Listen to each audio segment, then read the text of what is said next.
Good evening. My name is Leora Klein, and as the co-founder of 3GNY, I'm honored to introduce tonight's program as we mark International Holocaust Remembrance Day. Tonight we are joined by 3GDC, 3GSF, 3GNJ, and Zikaron Basalon from Israel. As grandchildren of survivors, we are united in our responsibility to preserve the memory of the Holocaust. Each group has a unique offering that we will hear about tonight, and we urge you to link your voice with ours. As the grandchild of 4 Holocaust survivors, ineptly trying to prove the atrocity of war, I would tell my childhood friends of the countless great aunts and uncles, brothers and sisters of my father's mother, Ilana Berkowitz Klein, who were killed in Auschwitz. Little did I understand that the death of one was more than enough. With each passing year, I began to realize that I will never understand what it means to have survived the Holocaust, but I had to keep trying. In 2010, I helped create a concrete way for the third generation to take ownership and responsibility for our legacy. 3GNY launched an educational initiative called We Do, which stands for We Educate. We Do trains grandchildren of survivors to learn and share their family histories in school. To date, we have prepared 300 grandchildren who have spoken to over 20,000 students in schools throughout New York, New Jersey, and Washington, D.C. We are proud of what we have accomplished, but when you consider there are more than 1 million students in New York City alone, we know that our work is just beginning. And while I'm speaking specifically about the New York area, the individuals and groups featured tonight are from all over the United States and Israel. They are doing incredible, inspiring work, and I'm proud to be among you all. There are many miracles in this scary and unprecedented time. Being part of tonight is one of them. It is now my great privilege to introduce Lauren Engelman from 3GNY, Francie Harris from 3GDC, Batya Ross from 3GSF, Elyse Wolff from 3GNJ, and Roey Friedman from Zikaron Basalon in Israel, where it is 3 a.m. All of us are descendants of survivors of Auschwitz, and I will now turn it over to Lauren Engelman. Hi, everyone. My name is Lauren Engelman, and I'm so honored to be a part of today's event. We are very blessed to have Lily Berliner, my grandmother, who's a survivor of Auschwitz, Bremen, and Bergen-Belsen, share a few words of her story with you all today. She was born in Cluj-Napoca, Romania, and lived there until the war. Lily is 94 and lives in assisted living. Before retiring, Lily had a long and fruitful career in social work and obtained her Master's of Public Health when she arrived in the US. She is a proud mother, grandmother, and now great-grandmother. We were able to capture footage of her sharing her story earlier this month. I was fortunate enough to deliver a beautiful baby boy in mid-December, and due to COVID, my parents helped capture this content. Thank you both so much. To keep her legacy alive, I've been a member of 3GNY and We Do for the past few years. We hope you enjoy meeting our beloved Lily and hearing more about her story of survival. The first clip today is Lily speaking about her life in the ghetto.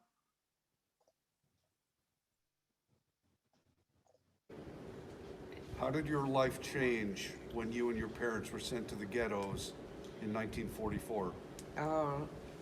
Incredibly. We could only take along one change of clothing and one change of bedding, and they took us in trucks, and our neighbors who were not Jewish were crying when they watched all this process. They took everything away from us. Everything. We were only allowed to take one change of clothing and one change of underwear. Right. So obviously there was no schooling that was going there. And And where did you all sleep? we slept on the floor, and it was an empty factory that manufactured, what do you call it, bricks for houses. And my father was very kind all his life. To a young man, he took him into the business. As a matter of fact, he inherited everything. We were not allowed to take anything with us. And what he did was he bribed the truck drivers. They kept on bringing new people.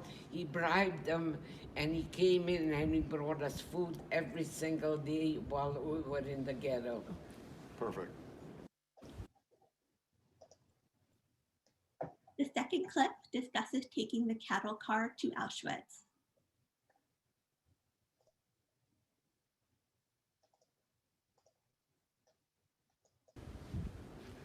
So on the cattle car trip to Auschwitz, your father was badly hurt by one of the gendarmes on the train. Yeah. So what happened the first day when you arrived at Auschwitz? When we arrived to Auschwitz, they said that everybody that couldn't walk, I don't remember exactly, 1 or 2 miles, should stand on the side, and there were carriages that would take them. And my father was badly beaten the last day. They stripped him of every dollar that he had on him, and he said he was not able to walk, and he said he should stand on the side. There'll be trucks taking them into the camp. But instead of taking them to the camp, they took him to the crematorium, and they were immediately killed. The third clip is about her life at Auschwitz and her experiences there.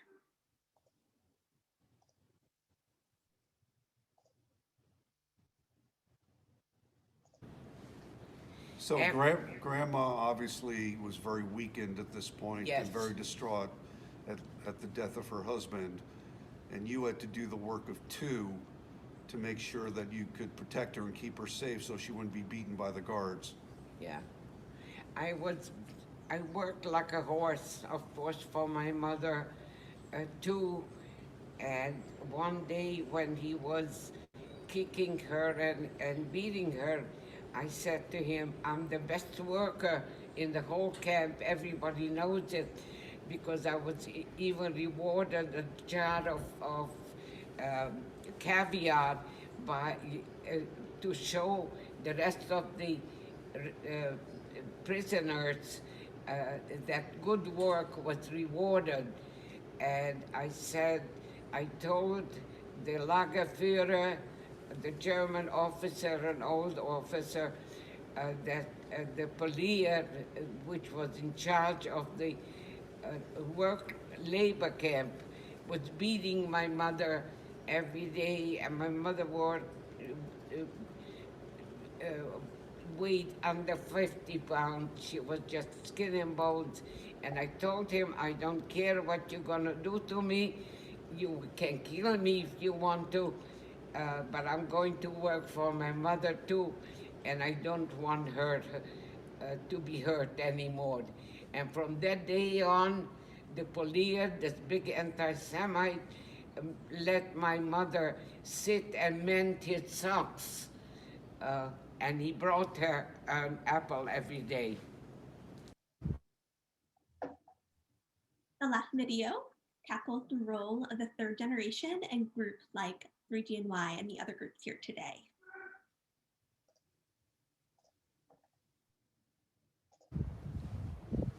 We're all very proud that your granddaughter Lauren has been involved with 3GNY at the Museum of Jewish Heritage, a living memorial to the Holocaust.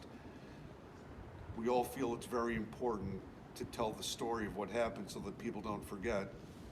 How do you feel about that?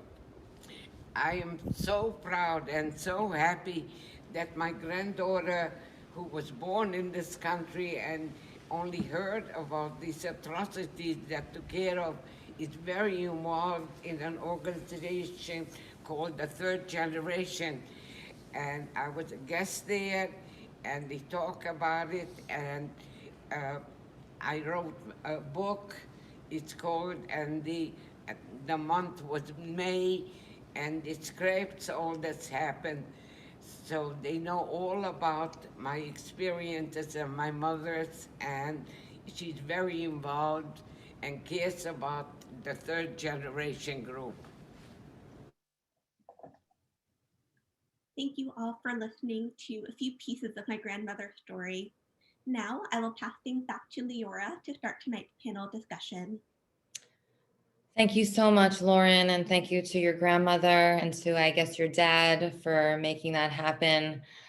I am sure I'm not the only one struck by your grandmother's story, pieces of her story set to the backdrop of the pandemic with her mask. It is such a contrast of expectations and horror. It's not often we hear from somebody her age in the world that we're living in now. Similarly, I had an experience a few weeks ago. My 92-year-old great uncle, who is a survivor of Auschwitz, allowed me to interview him for the first time for my school, where my children go. And we had to do it from Zoom, but it's really brought home tonight to see your grandmother on a bench with a mask, sharing this story from what is not all that long ago. So thank you again. It's my pleasure to facilitate this discussion with Lauren, Francie, Batya, Elyse, and Roey. And I think I'd like to start asking Batya the first question, if that's fine. When did you first learn about the Holocaust? You're muted. Sorry. No, thank you. I remember the first time I heard this question, and I think it was in the context of, education and sort of at what age do you start teaching the Holocaust? And I remember not really understanding it, because there wasn't this moment in my life where someone sat me down and said, this is part of what happened to our family. Instead, it was just sort of part of the air that I breathed. Like my grandparents were Holocaust survivors. They were in camps. They had accents. It was sort of just part of the fabric of the family. Thank you. I can relate to that. I describe it in my own life as a low-grade fever. I just always had it. I don't really know what to do with it. So I really understand that it's in the fabric of your family. Thank you. I'm going to ask all of you, did your grandparents have tattoos? Maybe Roey, you want to go first? Yeah. Hi, everybody. Both my grandparents didn't have tattoos. They got, my grandfather came from Cluj, and my grandmother came from Basalon. It's a small place in Transylvania. They got just in the end of the war, basically half a year before the end of the war, so they didn't have tattoos. Okay. Elyse? Hi. So both of my grandparents did have tattoos. They were also from an area in Transylvania on the Hungarian-Romanian border, and they were part of the large transport from the Satu ghetto. So I never met my grandfather. He passed before I was born, so I know he had a tattoo, but I never saw it. But it was my grandmother's tattoo that caught my eye as a young child. And that is when I first learned about it. But all she said at the time was, the bad people put it there. Okay. Francie? Good evening. Thank you for having me. My grandfather, Velvu Louis Finkel, was from Warsaw, and he did have a tattoo. My grandmother and her sister were from a small town called Sitek, Poland, outside of Radom, and they both had tattoos. And I have a similar story to Elyse. My sister and I were sleeping over at our grandparents' house, and we were probably about 4 and 6, and my younger sister asked my grandmother about her tattoo. My grandmother told us her story of what happened, and my grandmother was always very open about what happened to her in Auschwitz. She told you at that age when you were 4 and 6, you and your sister? She definitely maybe held a few things back, but my grandmother was, I think, unique for a survivor and was very open about her experiences during the war, and was willing to talk to anyone who wanted to hear. But she also used the same type of language. A bad person who didn't like the Jews put the number on her arm. Got it. Got it. That's a perfect segue to my next question. Oh, wait, did I miss Batya? Did I miss you? I'm sorry. Did your grandparents have tattoos? No, my grandmother didn't, and similar to Roey, it was more towards the end of the war.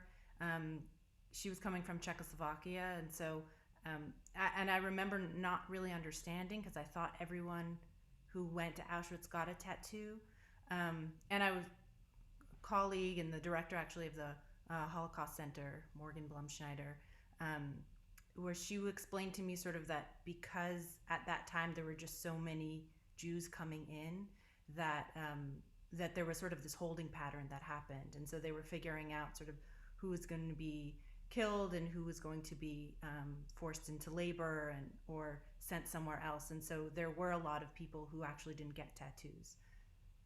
So Lauren, even is though that similar for you? Yeah, similar story here. My grandmother, all similar to Elyse, by the Transylvania border. So they got to Auschwitz in 1944, so very much toward the end of the war. So the Nazis were getting quite sloppy because they were being kind of closed in on both sides from the Allied forces. So no tattoo. So we learned about it gradually as we were children. Okay. Every one of your answers makes me want to ask 10 questions, but I do have to a little bit stick to my script. So,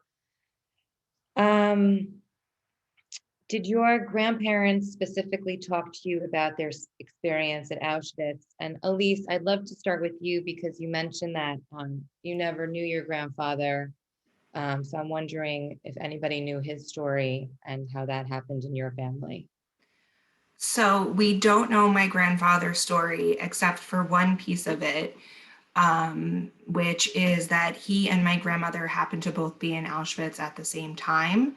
Apparently, from the men's side to the women's side, there was a fence, and they would throw pieces of wood over with the names of their loved ones, seeing if they were on the other side. And one day, my grandmother was walking by and found a piece of wood on it with her name on it. And she learned that my grandfather was on the other side of the fence. So they were married before the war, excuse me. They were married before the war, and incredibly reunited after the war. My grandfather was liberated from Auschwitz, and then the Allied forces, the American soldiers actually tried to get him to go straight to America, and he refused. He wanted to see if my grandmother was alive. My grandmother spent a significant amount of time in Auschwitz, but then was sent to a factory to work nearby. And then as the Allied forces were closing in, she and her sister were sent on a death march and walked over 260 miles for 3 weeks to Theresen. So she wasn't liberated from Auschwitz. She was liberated once she got to the other camp. And, like I said before, my grandmother started off slow with me with her story. She gave me the bad people put it there. And at the time that was enough. But as I got older and I went to a yeshiva through 8th grade, and in the 8th grade, we studied the Holocaust significantly, she spoke for the one and only time to my 8th grade class and shared her story. And that's when I really learned the majority of it. And so did my mom and my aunt, because she really kept it inside. Wow. And she never shared with you her husband's story, your grandfather's story? I honestly don't know if she ever knew it. And my mom and my aunt, as second generations, I think, this is we could probably talk about this for hours. I think they internalized being second generations a lot differently than we do as 3Gs, especially here in America. My grandparents reunited and stayed in Hungary until 1961. And my mom was born there and my aunt was born there. My aunt was born like a year after my grandparents reunited.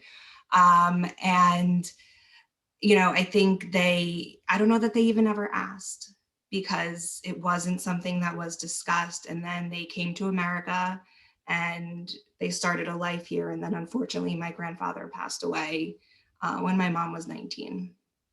Okay, thank you. And Roey, I'm curious about your experience of learning about the Holocaust or their experience at Auschwitz. Did your grandparents talk?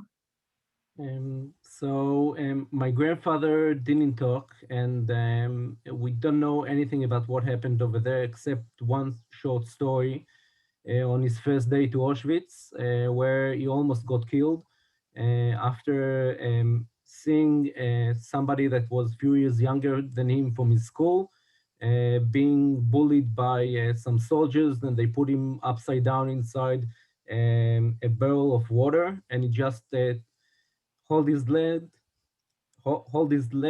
and pushed him out and saved his life, and he almost got killed by the soldiers, and then they sent him somewhere, and that's the only story we know from the guy he saved that was reunited with him in Israel, but we got no idea where he was, and he never wanted to speak. And my grandmother didn't want us to fly over there on youth delegation, or didn't want my father to fly over there. And my father didn't listen to her and took youth delegation. He is in the Ministry of Education here in Israel. Sorry, I'm a little bit nervous. And We all are. And basically, after the third time where my father flew to Poland, she sat with him and asked him if he can go to the end of the. So if he can go to the end of the railway to see what's over there, because that's where all their family was taken the second that they went from the train down. So but that's the only thing that we know. And she a little bit talked to him after that, what happened before the war and after the war, but she didn't want to speak what happened the second that she went over out of the train and until she got liberated in the end. What did you call her? Sorry? How did you call your grandmother? Savta? Savta, yeah, Savta Bluma. Savta Bluma. Thank you. There's a lot to be said in talking about the Shoah. It's always very important. We teach our students that there's always the before. We never want to go straight into the horror of the war because, firstly, it's hard to take, it's hard to process, and secondly, the devastating reality is it was a normal life, whether you were in a tiny rural town in the outskirts of Romania or a big cosmopolitan city like Berlin or Warsaw, you know. And another part of that educational piece is we have to make sure the person listening understands what was lost. So I'd love to hear, if we could start with you, Francie. Did your grandparents talk about before the war, before Auschwitz? Did they let you know about their life before the horror? They did. I should say I called my grandma Bubby Leia. My grandmother grew up one of 5 siblings in a small town in Poland outside of Radom, as I mentioned before, named Sitek. She was in the middle of the 5. Her father was the kosher butcher for the small town. They didn't have a lot of money, but my grandmother said they always had so much love. And she also talked about some Zionist activities that she was involved in her youth in the town. Unfortunately, one of the famous pogroms that happened during World War I and World War II happened in my grandmother's hometown. It made international headlines when it happened. Her uncle, Yosef Minkowski, was killed along with his wife. My grandmother and her mom were hidden by a non-Jewish neighbor when it happened. And this left quite a mark on my grandmother when this happened. And that was how she kind of started when the bad things started to happen.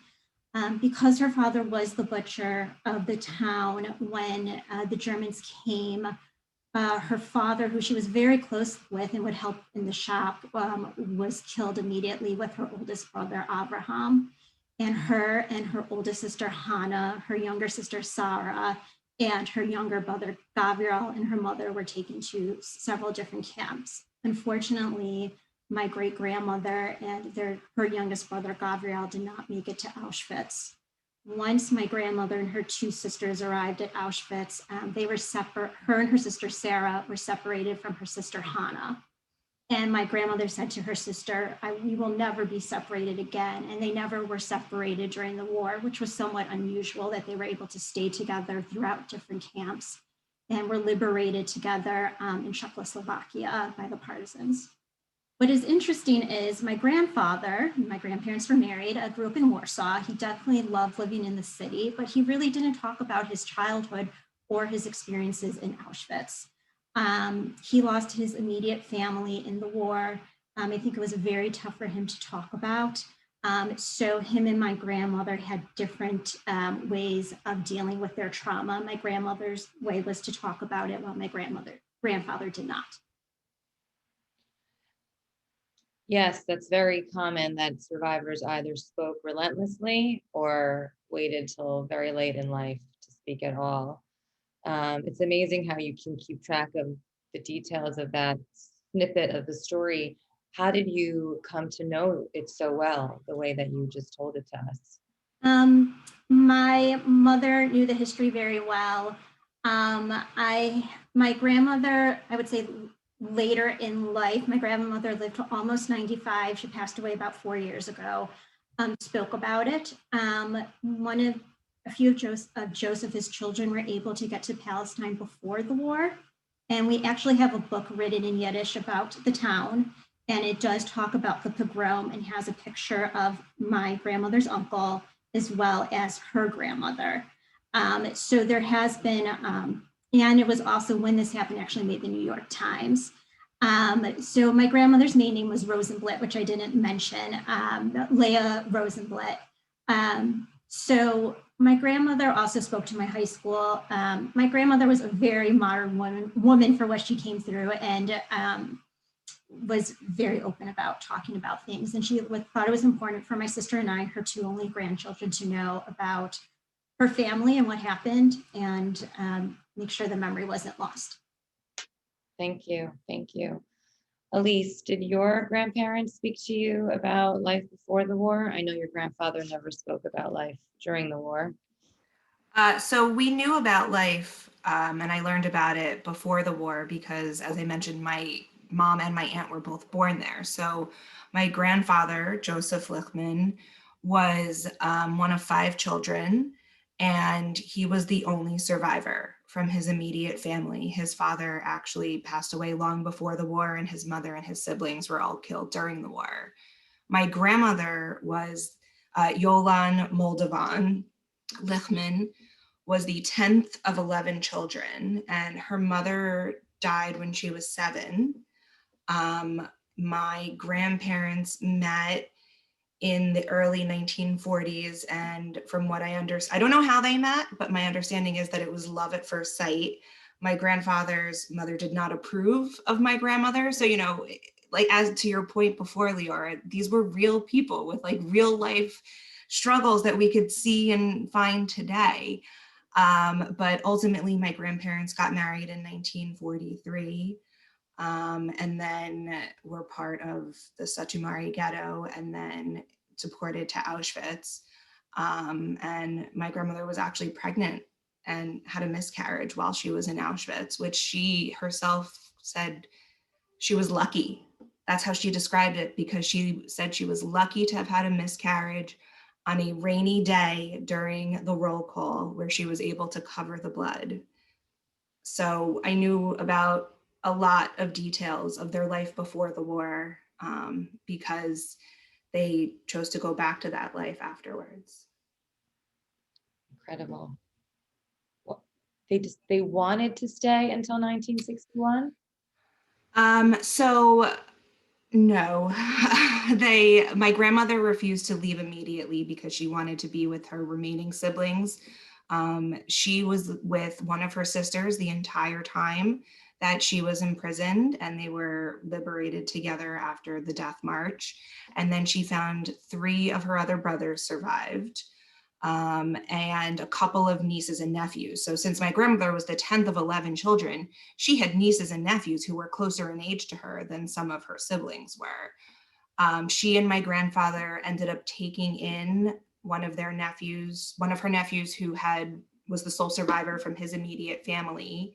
And shortly after my aunt was born, they tried to leave, and somebody, they don't know who, ratted them out, and they were actually caught at the border and imprisoned in Hungary after having survived the Holocaust. One of my grandmother's brothers and his wife took my aunt in. My grandmother was imprisoned for 6 months and my grandfather for a year. And then they decided they were going to leave only under proper channels, which meant waiting many, many more years, and my mother being born as well in 1952 there. Wow. Wow. When I interviewed my great uncle a few weeks ago, I also learned that my grandmother's brother, who I was lucky enough to know as a child, we called him Yumi Bachi, after he survived the war, he was also imprisoned because he received a letter from America talking about the life there. And forgive me if I'm getting some of my details wrong. I've only heard the story once. And somebody told on him about that letter, and he spent another year in the Romanian prison after. I mean, it's just, okay. So I wanted to know if there was in your families a search for, well, you just spoke to it, Elyse, a search for living members of your family. Francie, do you want to touch on this? Sure. Yeah. Yes. So my Bubby and my Aunt Sarah were always together. They made their way to a displaced persons camp in Bari, Italy. While there, they met 2 friends who were also survivors. They ended up, that was my grandfather, Louis Finkel, and then my great uncle, Al Welbel. When they got to the displaced persons camp in Bari, they started to look for their sister Hannah, who they got separated from at Auschwitz. After contacting the Red Cross, they found that she was also in a displaced persons camp in Italy. And when they got to the city, unfortunately, she had just left for then Palestine. So they missed her by a few days. But they were reunited later. My grandparents and my great aunt and uncle immigrated to the United States. Unfortunately, my grandfather did not survive, as I said before, with any immediate relatives. His mother died when he was young before the war. He knew his father died before. He had younger twin sisters. They found out through the Red Cross that his sister, Sutal, who my sister is named after, did die during the war. He had Sutal's twin sister had some health issues. And right before the war, my grandfather was able to get her to a convent to kind of convalesce. Unfortunately, after the war, while they were here in the United States, my mom left. We do not know what happened to her. My grandfather passed away about 12 years ago, not knowing what happened to his sister after many, many years of searching. But in the 60s, he was able to locate his uncle in Sydney, Australia, as well as a cousin here in the United States. Wow, exhausting, all those efforts. Yeah. Lauren, I'd love to hear from you. What in your childhood, or was it your adulthood, that propelled you to become involved as a 3G, a third generation, committed to remembrance? Absolutely, thank you. A childhood memory that really sticks out to me was the family trip to Washington, D.C. And I went with my mother, grandmother, and younger brother to the Holocaust Museum there. So I was probably about 9 or 10 years old. I had known vaguely about the Holocaust and what it was. My grandmother was open to us about her story, but was only to my brother and I. So we went to the Holocaust Museum, and I vividly remember seeing the cattle cars, the locks of hair, the shoes, the pictures on the wall. We lit candles, and it became very real to me. And I think we see this as Holocaust educators, that one of the hardest things about our job is that it's so unfathomable, and we can't even begin to feel or see what this could look like. So when you see those visual aids at a museum, and I saw my grandmother's eyes, and she told me about her mother losing her father in a gas chamber, it became very real, her experience. And the other piece of it is that my grandmother is really like my soulmate. She's really like, she's been my best friend for my time on earth. So our bond really propelled me to know her story and to do this work and continue keeping her legacy alive. Bravo, brava, you're doing a great job. Thank you. Roey, did you want to speak to this? What motivated you to commit to this act of remembrance? Yeah. And not only is it 3 a.m. for Roey, but he's also doing this in English. So Yeah. Thank you. So basically, I've been to Poland twice. First as a teenager, when I was 17 years old, it was in 97, and with my high school. And the second time, because my father leads a youth delegation, I tried many years to fly with him. And in the end, in 2016, I went on my second delegation. And then I was already father to two kids, today already three. And while watching how students today learn about the Holocaust and speaking to some of my friends when I came back, I realized that I have to do something and now to keep the memory alive and not just for high school students. There are many different ages and lifestyles that can't afford to fly to Poland and learn about the Jewish community and what happened over there, and they don't have the legacy to watch a living survivors tell his story. Um, so I started a project, and we'll talk to it about in. okay. I mean, I'm happy to hear about it now. It's a good time. So basically, as the startup nation here in Israel, and as an entrepreneur, I'm working on a startup project that's called Never Again VR.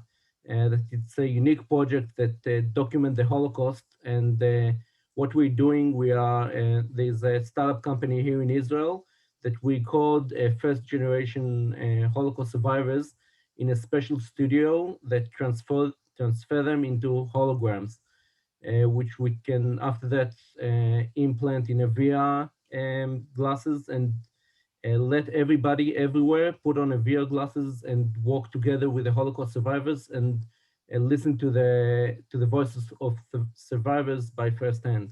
Wow. So just to explain to anyone that doesn't know, VR is virtual reality, right? Yeah.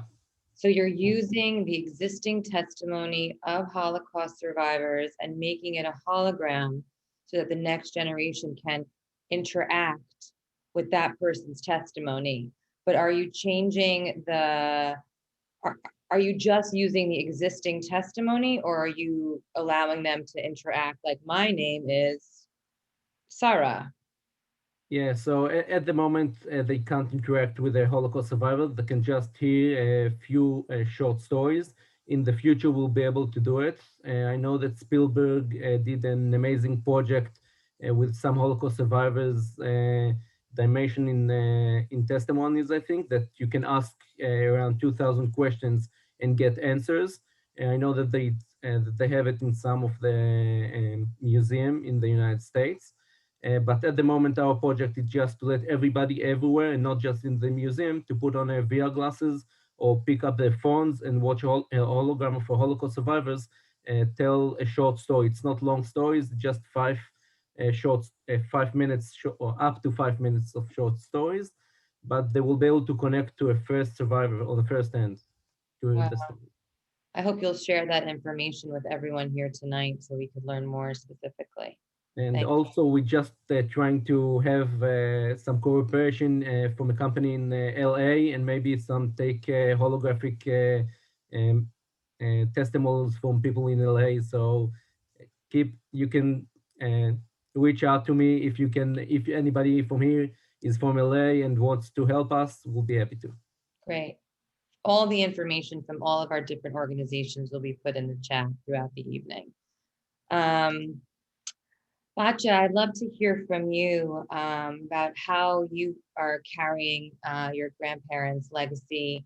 What motivates you? Do you take it into your daily life, your work life? Is it just, how do you approach this?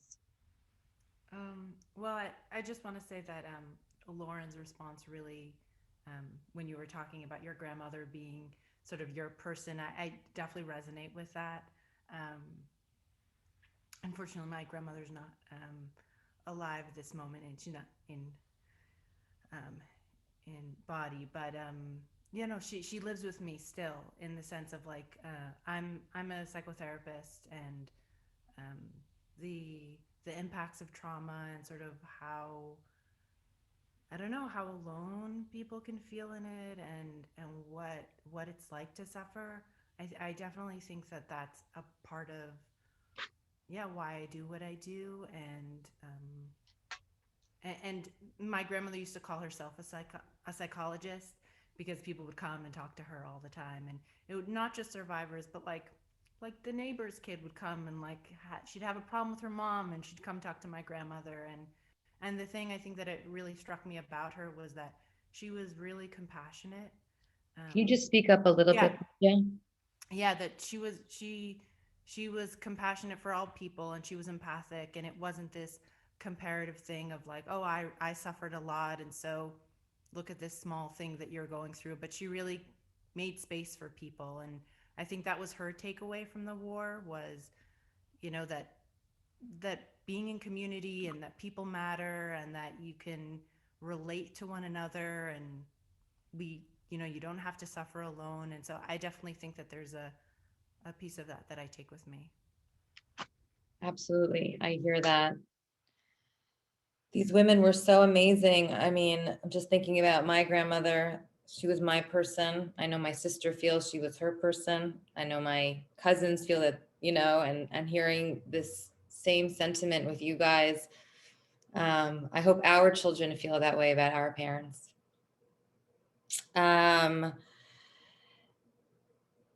So this is a question that I don't like to ask, because it could be misinterpreted, but I'm going to ask it because you guys seem to know what you're doing. Are there lessons for tomorrow based off of the horror of the Holocaust, the Shoah, or one day in a concentration camp? Are there lessons that we know that we can be sharing? Lauren, do you have a take on this? Absolutely. Well, I think something that strikes me is just even in the past few years, past few weeks, there is this surge of white supremacy in this country. And with that comes anti-Semitism. Just a few weeks ago, the nation's capital, we saw individuals wearing shirts like Camp Auschwitz or 6 million wasn't enough. And that can be really shocking and triggering for all of us, knowing what we know. I think the biggest lesson for me is that, you know, the Jewish community, the third generation, we can't just stand up against anti-Semitism. There's a little bit of a social justice piece for being the third generation, where we need to stand up against all the isms. So anti-Semitism, racism, sexism, and all the phobias. So xenophobia, transphobia, Islamophobia. Something that really struck me is the saying Tikkun Olam. And I think about that when I saw the Black Lives Matter uprisings and having to stand up for individuals like Breonna, Ahmaud Arbery, George Floyd. Tikkun Olam means heal the world. And it's a beautiful saying that we have a responsibility not just to stand up against anti-Semitism, but for any marginalized group that really needs our support. Yes, thank you for that. And there's this idea that using your voice for the good, that grandchildren of survivors have inherited trauma, and we are working with our inheritance to act on it positively. And I'd love to ask you, Batya, as you've outed yourself as the resident psychologist, what do you think about this idea of intergenerational resiliency? We know that there's a lot of literature out there about trauma. What about resiliency? Yeah, I love this question because I do think that the conversation really gets to focuses sometimes on the trauma and forgets that there's resiliency in there. I mean, even the fact that we as a community call survivors survivors, like we don't call them prisoners.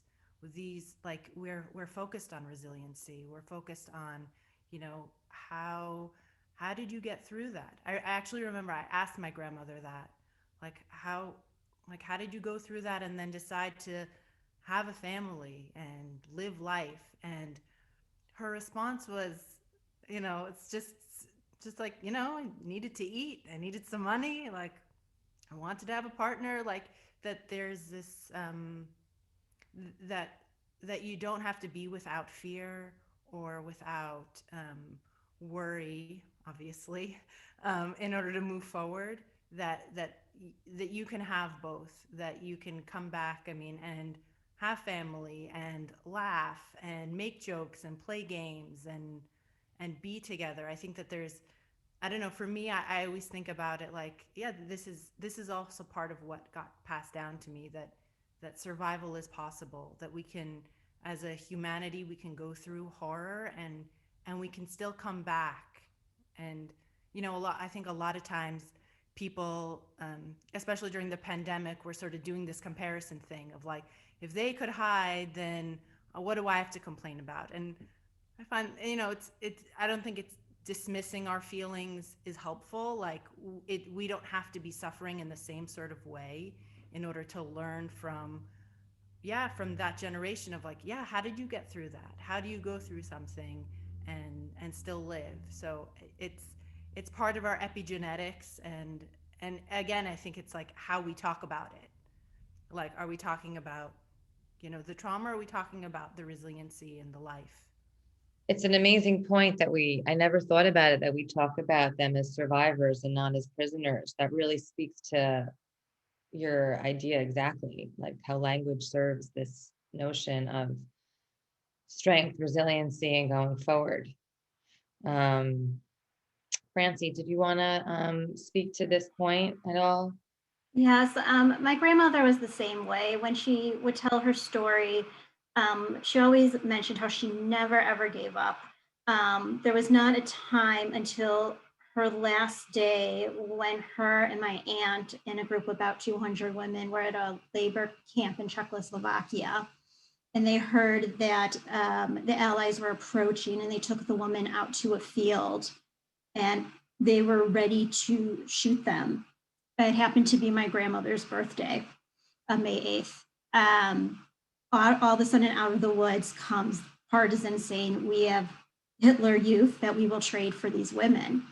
And the soldiers agreed, and they followed the partisans into the woods. The German soldiers did not come out, but the partisans did, and told my grandmother and my great aunt they were free. Right before that, that is the first time and only time my grandmother ever gave up in her life, that she told her sister, "I think this is it." But they never, ever gave up when it was in the DP camp, finding their sister when she first came to the United States. Her and my grandfather were in Terre Haute, Indiana, and she was on a bus and not sure where to go, and she didn't speak English at the time. So she tried Polish, she tried German, and she tried Russian, and she tried Italian. And there was someone who spoke Italian and was able to tell her where to go. Wow. Yeah. And my grandfather was just physically so tough, and loved just to, I remember him as a kid, just he would be riding a bike, and even just that physical activity. He loved to play soccer. He was a boxer. He was in a boxing club in his youth. And I definitely have that toughness from him. I always think when I come to a situation, what would my grandparents do? And it really is my life's biggest honor to say I am Leah Rosenblit Finkel and Velvu Louis Finkel's granddaughter, and to share their story. I speak your language. I understand. I think we all do. There's a question that popped up on my screen. How do we, the third generation, tolerate the pain of these stories? And I think that's really an important question. I would just like to offer my 2 cents, and I open the floor to my esteemed panelists. I grew up in a house that didn't speak about the Holocaust. My 4 grandparents, 2 of whom survived Auschwitz, 2 survived other horrors. They didn't speak about it. And my parents, who are listening tonight, didn't ask, because what was there to ask if you didn't know there was something to ask? I mean, it was in the air. It was in the fabric of their existence, as Batya said earlier. And to this day, my dad, who is one of the toughest, fiercest, smartest humans I have ever known, Admeh Vesrim, I don't think he can know what happened to his parents. I don't think he has the tolerance to know. And I don't think I have the luxury not to know. So that would be my answer to that question that popped up. The 3G has the luxury to be the next generation. And with that luxury comes tremendous responsibility. And as uncomfortable as it is watching the testimony or reading the textbooks or listening to survivors or finding piece by piece the story of your family, you have to do it. And if anybody has another piece to add, I welcome you. I would tack on to that and say that, you know, for me, it was a little different. It was definitely in the fabric of our family. And I studied the Holocaust intensely in 8th grade. And then I took a break. And then in high school, I joined and went to the March of the Living. So I did go to Auschwitz. And that was shortly after my grandmother passed away when I was 14. And being there was just an indescribable and incredible experience, knowing that many, many people in my family perished there. And again, after that, went to college, took a break. And it wasn't until about 6 years ago when the last survivor in my family passed away, the nephew that I mentioned before that my grandparents took in, that I became involved with the New Jersey Commission on Holocaust Education and started 3G, which linked us up with 3GNY, which I'm so grateful for. And I participated in the We Do program, which is We Educate.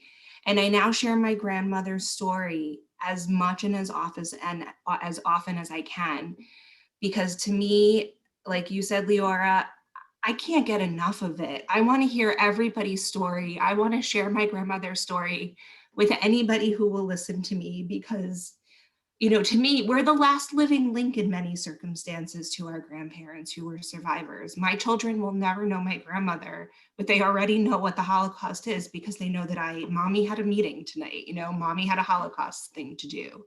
And I had to explain it to them on their level. So I'm with you. I feel like we don't have the luxury to not know, and we need to make sure that their stories are shared and that we share the stories of all other survivors that we hear. Thank you. Thank you. Have you personally experienced anti-Semitism in your lives, and or are you aware of a lack of education around the Holocaust?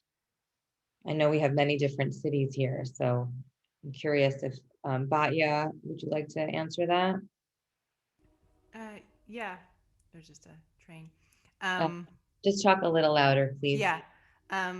So I'll say that for myself, my person, I haven't really experienced a lot of direct anti-Semitism, but in the Bay Area, there has been a resurgence of anti-Semitism within the high schools here, and the R3G is linked to the Holocaust Center, which is a program of the Jewish Family and Children's Services. And so they've been approached to create trainings and education for the schools, for the educators, for the students.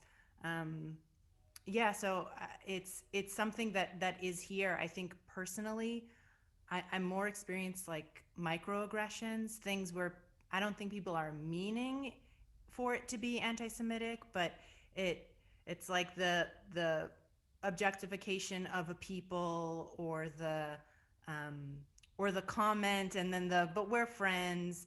Like I think that sort of thing resonates a little bit more personally, and yeah, I'm thankful, and I also feel like it's getting closer. Like my parents live in a place where there was a rabbi who was attacked in his home, and so there's a resurgence of something, and I really do think that education really is the way through, because there are just people who don't know about it, which yeah, because I came from a more Jewish community. To me, it feels so strange to think that people don't know what the Holocaust is, but it's actually really prevalent across this country. Yes, thank you, Batya. And Roey, I know you're living in Israel, so I'm curious if how is the education system there handling this piece of our history? I lived most of my life in Israel, although I did live a little bit abroad, but I didn't experience anti-Semitism. But I do think there is a lack of education, and I see it even on myself. Just a few weeks ago, I found out in some website in the UK that I was on that asked about questions about the Holocaust. And over there was a question: how many Jewish children that lived in Europe before the war were perished in the Holocaust? And it was just 25%, 50%, 70 or 90%. And it says there that 76% of the people that answer this question get it wrong. And I tried to answer it and I got it wrong. There were 90% of the children who lived in Europe before the war were murdered in the war. So I think that we are the third generation have a lot, and as I said before, we have it's our responsibility, and we're the last line basically. And and what I think that the only way that my grandparents will be remembered if I will keep the story alive and try to get it to as many people as we can. Thank you. Thank you, Roey. Thank you, Elyse. Thank you, Lauren. Thank you, Batya. Thank you, Francie. Thank you to your organizations for coming together for this important conversation. It's unbelievably inspiring to see so many of us from all around the country and the world convening for this discussion. Lauren, I want to thank you again so much for sharing your grandmother Lillian's story with us. I hope she's feeling well, and I know she's incredibly proud of you. To those of you that have joined us here tonight, if you are in need of a 3G speaker to share your family story in a classroom, synagogue, church, mosque, community group, or even a living room, a salon in Hebrew, please reach out to one of our organizations, and there will be, again, contact information in the chat. We are eager to share our history. As you've heard tonight, it is primarily through us that future generations will hear the actual stories of our grandparents' survival. Every time I say my name, Leora Ariella, I remember that I am named for my great-grandfather, Leo Aryeh, who did not survive the war. But in Hebrew, my name also means my light. I'm keenly aware that with my privilege comes responsibility. I welcome each of you to share in this responsibility, active remembrance. We, us and you, need to confront the harsh reality facing our nation as anti-Semitism and bigotry is folded into the fabric of society. We, us and you, cannot stand by quietly as acts of violence, either in word or deed, take shape in classrooms, rallies, and from political podiums. Step up with us.